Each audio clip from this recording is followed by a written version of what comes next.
Yon mga kaibigan, another day, another dollar. Papasok na naman tayo kay Kuya Hill, Gabs Electrical. Oo, eto mga kaibigan, binalikan namin yung Raymond Terrace, yung nakaraan na ginawan din namin ng ceiling fan. Dumating na si isang ceiling fan, kaso kulang pa rin na itong ceiling fan. So ginawa namin ngayon, nagkabit ng outdoor light dun sa may front door.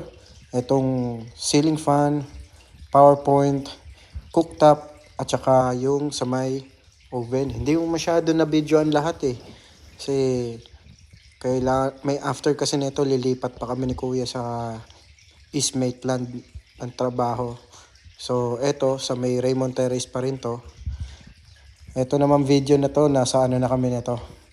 Eto na yung sa may East Maitland. Yan ay onting adjustment lang to. Pero na-layoutan na ni Kuya to. Tapos yun, ayos din. Nakatagos na naman tayo. Siyempre, another day, another dollar. Yan, nakarating na ako sa bahay. Siyempre, katapos ng duty, stretching muna at maglalaba pa tayo. Bye-bye!